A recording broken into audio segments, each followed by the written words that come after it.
Welcome back to Gotham Tonight. I'm Mike Ingo. Up next, a look at the new owner of Arkham Asylum. A familiar face that might come as a surprise. But first, a special report by Summer Gleason on the recent capture of the terrorist known as the Joker. In a night that had Gotham City locking its doors and barricading its windows, citizens can finally breathe a sigh of relief. For the moment. The apprehension of the Joker, or as the staff at Arkham Asylum has labeled him, patient 4479, was due to the valiant efforts of the Gotham City Police Department.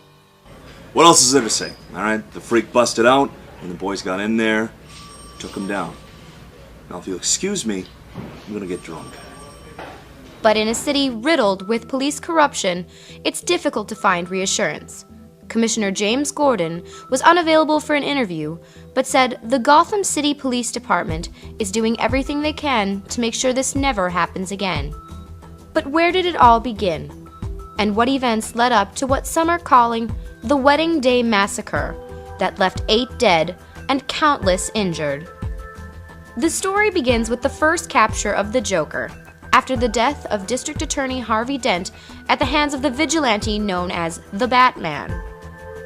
After a messy legal dispute over whether or not the Joker would be placed in the care of Arkham Asylum Hospital or imprisoned at Blackgate Penitentiary, it was decided that an evaluation period would take place and the Joker was placed in the care of Dr. Jeremiah Arkham, head and former owner of Arkham Asylum.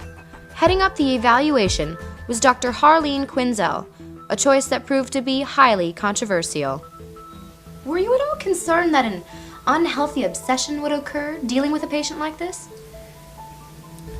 I wasn't obsessed. That's not what I'm asking. How could I have known that any of this would have ever happened?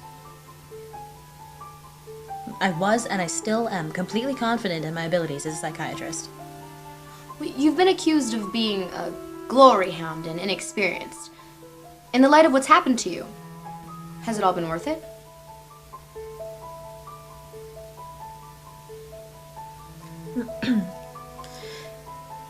If you're asking me if the sacrifices that I've had to make and the pain that I've endured and the life that I've had to give up so that somebody else doesn't have to lose someone that they love is worth it?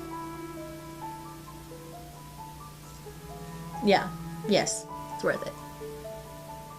But others aren't quite so sure.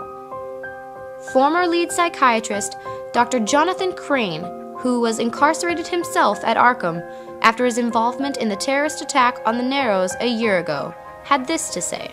Dr. Quinzel and I never did see eye to eye, and she wasn't ready for that sort of treatment. I don't say this about very many people, but patient 4479 scares me. Crane is currently in the process of an early release, made possible by his former colleague, Dr. Jeremiah Arkham. Dr. Arkham, a survivor of the incident, was unavailable for comment. Well, the main problem with Arkham Asylum is their revolving door policy. Not only is their security lax, but they put far too much trust in their ability to cure patients. I mean, look at the statistics. Their success rate has been steadily declining, and most of their patients are repeat customers. The conditions at Arkham were intolerable. I was literally losing my hair working there. The handling of patient 4479 was a complete disaster. I lost my position due to an aggravated assault charge. I am currently going through a divorce, and I had to move after my address was posted on the internet. And I'm still receiving hate mail. Well, after destroying Gotham General, where I was finishing up my residency, crashing a colleague's wedding, and murdering a close friend of mine, no.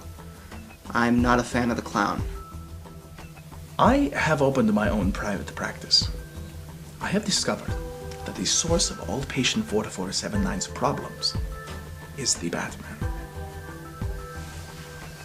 I am dedicating all my research to understanding who the Batman is. understand who the Batman is, there, you will understand patient 4479.